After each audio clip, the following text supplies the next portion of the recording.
Salut à toutes et à tous les amis, on se retrouve pour la review de NXT Stand and Deliver. Et donc pour commencer le show, on a eu le kick-off, donc l'avant-show.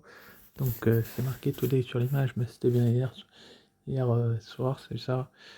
Oui, plutôt hier après-midi, je sais pas exactement. Et donc on a eu Lash Legend et Jakara Jackson contre Cora Jade et Roxanne Perez contre contre Fallon Henley et Jessie Jane contre Gigi Dolin et Tatum Paxley. Malheureusement, je voyais pas trop l'intérêt de faire gagner deux protagonistes du match qui étaient dans le match. Donc, je n'ai pas vu le pay-per-view pour être honnête, mais j'ai vu quelques résultats et j'ai eu quelques échos comme quoi c'était un très bon pay-per-view. Donc, je le regarderai peut-être un peu plus tard. Mais en tout cas, les quatre protagonistes ont fait un super match sur les quelques images que j'ai vues. Comme je le disais, je regarderai le pay-per-view un peu plus tard. Peut-être demain, après la deuxième nuit de WrestleMania, on verra. Mais en tout cas, j'ai bien aimé ce pay-per-view. Il a été d'une très bonne qualité. Et comment je peux vous expliquer ça? C'était un super match avec quatre équipes qui méritaient la prestation sur ce que j'ai eu des résultats et puis sur les échos que j'ai eu. Je l'ai trouvé très bonne cette prestation. Donc c'est quand même une bonne nouvelle de voir ça. Et en plus, bah, on a des prétendantes pour les titres par équipe. Donc on a d'abord, je crois que c'est Cora et Roxanne qui étaient éliminés en première, ou non, Lash et Jakara, puis Cora et Roxanne, et enfin Fallon et Jessie, si je dis pas de bêtises. Donc malheureusement, j'ai envie de vous dire que c'est pas le pronostic que j'avais prédit, mais c'est quand même une bonne chose. C'est une victoire de donc Tatum, Paxley et Gigi Dolin, qui sont donc les prétendants numéro 1 au titre par équipe féminin de la WWE. Donc ce match dans le kick-off, donc c'est à voir ce qui va se passer par la suite pour les deux gagnants, donc Gigi Dolin et Tatum Paxley. On a également le retour de Shotzi, donc on va bien voir ce que la WWE va faire avec Shotzi. Et donc voilà ce qui se passera par la suite. Enfin bref, on a ensuite donc lancé, j'attends un peu la carte principale par le match entre Ricky Saints et Ethan Page, All Ego. Super affiche, super rencontre entre deux catcheurs qui qui se respectent un petit peu, mais qui ne s'aiment pas forcément. Donc sans vous mentir, bah, les deux, non, ils s'aiment pas en fait, ils s'aiment pas. Je dis des bêtises, mais en tout cas, Ethan Page a remporté ce match de championnat du côté du dernier NXT, donc c'est quand même une bonne nouvelle, une bonne chose.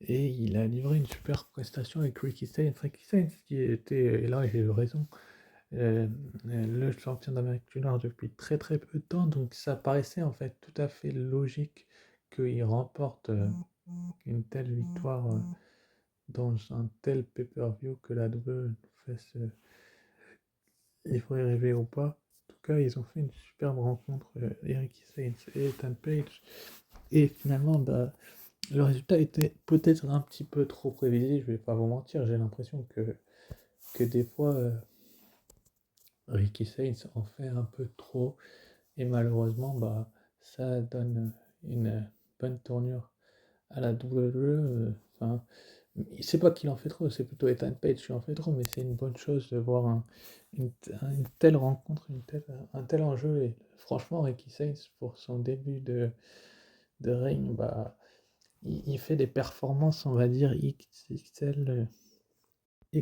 ce que beaucoup de gens apprécient, donc c'est à voir par la suite après ce qui va se passer, mais quand même, une telle débauche d'énergie, un tel scénario permet à Ricky Sainz de rester sur le toit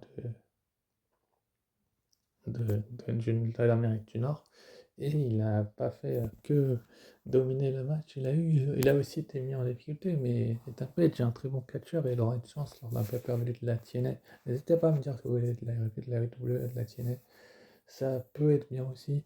En tout cas, victoire, on va dire, logique, j'ai envie de vous dire, avec sa prise de finition, il me semble, de, de donc Absolute Ricky Sainz. Donc super victoire, comme vous pouvez le voir, Nord-American Champion Ricky Saints and still, bah, il l'est toujours. Et oui, il l'est toujours. Et c'est plutôt une bonne chose qu'il le soit encore. Parce que je pense que la WWE, sinon, il se mordrait un peu les doigts de prendre des décisions autres que celle-là. Donc, en tout cas, il gagne. Ensuite, après, donc, on a eu Fraxium contre Ant Walker et Tank Ranger. Franchement, les titres par équipe NXT, je vous le dis, je vous le répète, c'est des bangers. J'ai même pas besoin de regarder les matchs pour vous le dire. C'est une qualité que la WWE adore faire. Enfin, franchement, banger après banger. Juste après le Nord-Américain, en plus, il était très bon. Celui-là, il est venu que réconforter le, le show, en tout cas, et qui était très bon par les échos que j'ai eu. Encore une fois, c'est des échos donc, que j'attends de voir de mes propres yeux, mais quand même, on a Axir et Nathan Fraser qui sont deux très très bons talents du côté de NXT, enfin qui étaient, parce que je mets ça au conditionnel, parce que ça peut très très vite changer. En tout cas, donc Fraxium, très bonne équipe, et Enquêtant, bah, nouvelle équipe, enfin nouvelle équipe, on va pas dire ça, mais équipe qui est en train de se construire petit à petit, qui va peut-être prendre la place au sommet de la NXT, et qui vont garder les titres un petit paquet de temps, parce que franchement, j'ai du mal à voir qui pourrait battre Enquêtant, même si, bon, Fraxium a eu un très très bon règne, ça va être difficile de faire mieux, je pense, personnellement, côté de la WWE, ils le savent très bien.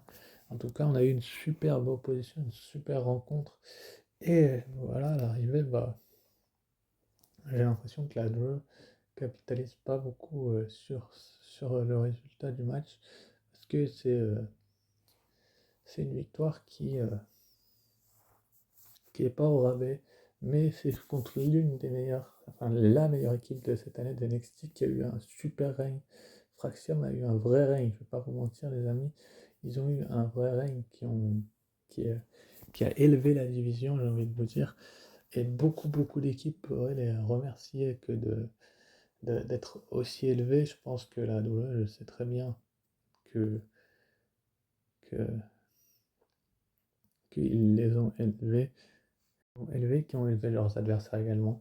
Ils ont encore élevé leurs adversaires de hier soir en personne Tank et Tank. Maintenant, ça va être difficile, très très compliqué de faire mieux que ce que la WWE fait, enfin, que ce que Fraxium a fait.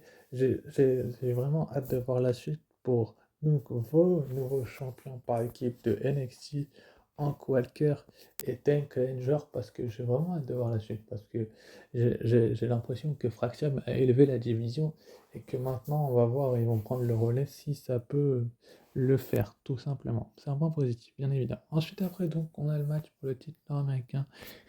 Sol Roca contre Kelly Jordan, contre Lola Vice, contre Thea Hill, contre Easy Dave, contre Zarya pour le titre nord-américain dans un ladder match. Deuxième ladder match de Stanley Deliver pour le titre. L'année dernière, il a été rendu vacant par la championne parce qu'elle était blessée. Cette année, c'est parce que la championne, c'était Stephanie Wacker qui a eu 2 titres. Là, on a encore eu un, un scénario, un banger, tout simplement. Franchement, en général, les NXT pay-per-view sont très bons. Là, on a vraiment un pay-per-view que la WWE fait avoir une très très bonne qualité. Donc, j'ai l'impression que tout simplement ces 6 femmes-là ont, ont élevé la division. Surtout qu'NXT est la meilleure division actuellement de la WWE. Je pense que on ne fait pas mieux qu'NXT, que ce soit Raw ou SmackDown. Il y a vraiment des sacrés noms, des gros talents. J'y reviendrai un peu plus tard. Mais là, franchement, on a eu presque plus de femmes sur la carte que d'hommes. Enfin, c'était la parité, quoi. Et c'est quand même assez impressionnant de la part de la WWE qu'ils fassent ça. Ouais, c'est qu'ils fassent ça. Donc, c'est quand même un tel scénario que la WWE a livré. Donc, c'est à voir ce qu'ils vont faire par la suite. Mais il y a vraiment une sacrée rencontre entre, entre ces 6 femmes-là. Et ça met en énorme difficulté bah, les champions, les autres adversaires. Franchement, Soloka, et Jordan, Lola Vice, Ilizideg et Zarya, ils ont fait une performance. Je pense que pas beaucoup d'entre vous auraient imaginé un tel match parce que franchement, personnellement, je l'ai trouvé d'une très très très bonne qualité et c'est à voir ce qui va se passer par la suite. Mais franchement, j'ai envie de leur tirer mon chapeau parce que franchement, sur les échos que j'ai eu, ça a été encore une super rencontre. Comme je vous l'ai dit, je regarderai le pay-per-view demain et je vous donnerai mon propre avis dans les espaces commentaires. C'est assez rare que je regarde pas les pay-per-view NXT. Mais là, j'avais un petit empêchement, mais en tout cas, ou un gros empêchement, c'est comme vous préférez. Mais en tout cas, on a eu une super super rencontre euh, avec les 6 participantes que je vous ai citées à 2 reprises. Et donc la victoire revient donc et votre nouvelle championne d'Amérique du Nord à Sol Ruka. Franchement, Sol Ruka, elle mérite un petit peu d'être championne vu l'année qu'elle a effectuée, au meilleur que par le passé. Mais en tout cas, voilà, la division est excellente. Enfin, franchement, je trouve cette division très très bien, très bonne et c'est une Salruka qui va l'élever et avec ce titre, il va donner des bangers, j'en suis certain. Ensuite, après, donc, on a eu Dark State contre D'Angelo Family, donc Tony D'Angelo, Channing Lorenzo et Luca Crucifino contre Dark State, le nouveau clan pardon, qui fait des ravages du côté de la NXT. Pas de dédicace au catcheur français, bien évidemment, quand je dis ça, mais quand même, il y a eu c'est une sacrée grosse opposition de style entre ces trois des membres de Dark State et les trois membres de la famille D'Angelo. Ça a été vraiment une très très bonne qualité de la part de la WWE. J'ai trouvé qu'ils pouvaient faire tellement mieux des fois aussi que en fait je critique parce que je suis constructif, mais là ils ont fait un match que je pense que beaucoup d'entre vous auraient aimé y participer, c'est-à-dire que ça a été vraiment très très violent et d'une très très grande qualité, tellement grosse que la WWE a pas trouvé le moyen de mieux faire que cela. Donc c'est quand même une sacrée performance des deux équipes, même si le résultat était prévisible, je vous l'avais dit, je vous l'avais répété, et je pense que vous vous en doutez. Donc finalement, on a eu Tony D'Angelo Lorenzo pardon, qui est venu sauver Tony D'Angelo avec un pied de biche et il le donne à l'arbitre. Il décide finalement de faire j'ai dit une bêtise, de Jenny Lorenzo envers Tony D'Angelo, ce qui permet à Dark State de faire le pin, justement, donc le compte de 3 sur Tony D. Donc Tony D, c'est Tony D'Angelo, bien évidemment. Donc ils vont faire le compte de 3 et donc Dark State remporte la victoire. Le résultat était beaucoup, beaucoup trop. L'un des meilleurs clans de la NXT. Donc il le prouve encore une fois en gagnant ce match. Donc on va bien voir ce qui va se passer par la suite pour Dark State. Mais quand même, c'est quelque chose. Ensuite, après, donc, on a le match pour le titre NXT féminin Fatal 4 Julia contre Jada Parker, contre Stephanie Baker, la championne, contre Jordynne Grace. On a trois grosses stars de NXT en la personne de Julia, Jordynne Grace et Stephanie Baker, la championne. Jada Parker, une star de devenir également, qui ont livré donc une bataille, une sacrée performance de la part de la WWE, ce qui a fait en sorte d'élever la division féminine. Stéphanie Vaquer, tous ces matchs du côté NXT sont bons, mais avec l'ajout et de Julia et de Jordynne Grace et également de comment ça s'appelle de Jada Parker, on a eu une super super grosse performance de la part de la 2, surtout de la part de Julia qui pour moi est l'une des meilleures lutteuses du côté de la NXT. Stéphanie Vaquer et Jordynne Grace le sont aussi. Euh, et Jada Parker est une star encore qui a encore à apprendre, mais qui est vraiment sur les devants de la scène. Mais quand même, on a eu une sacrée grosse performance des 4 participantes du match qui, est, qui, qui vont franchement livrer et voler presque la vedette. A énormément, énormément de talent, ce qui va faire en sorte du côté de la douane, de faire une sacrée grosse performance. C'est plus Jada Parker qui a dépassé les limites. Mais quand même, on a eu aussi un sacré match des 3 autres. Mais les 3 autres, j'en avais pas de doute. Mais quand même, Jada Parker, elle a livré la performance presque de sa vie. presque de sa vie, ce qui a permis donc une grosse victoire pour elle, tout simplement. De faire un tel scénario dans ce match, ça a été vraiment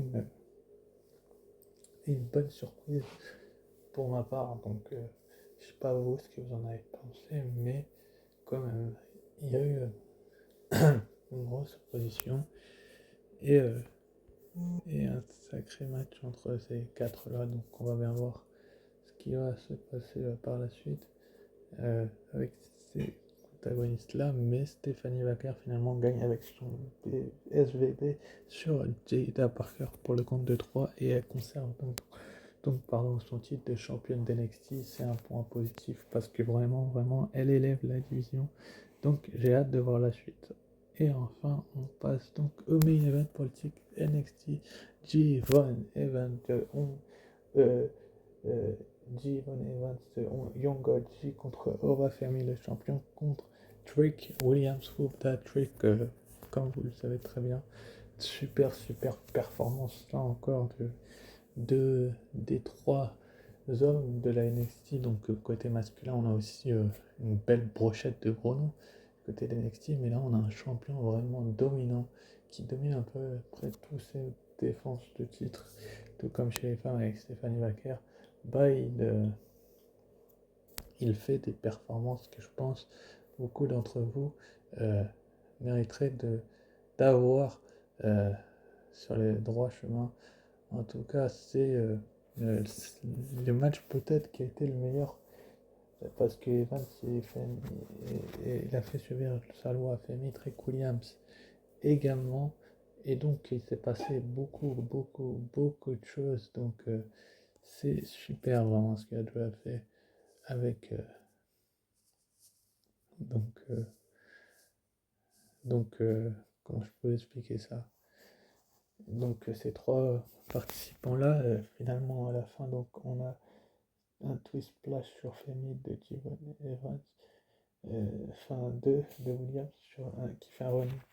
Femi lui fait une powerbomb à Williams et sur Evans. Femi enchaîne avec un powerbomb sur Evans pour le compte 2-3. Finalement, les Oba Femi reste puissant, reste dominateur et reste vraiment l'un des meilleurs, si ce n'est le meilleur du côté de la NXT. Donc c'est à voir par la suite ce que la WWE va faire. Mais il y a eu quand même une sacrée bataille entre les trois parce qu'il y a eu quand même eu un rock bottom de Femi, de Williams sur Femi à travers la table des commentateurs. Et il y a eu des sacrés gros moves comme dans le match féminin, mais en général, les NXT systèmes de deliver sont quand même assez bons. C'est des catcheurs de devenir qui seront dans le milieu de WrestleMania d'ici très peu de temps.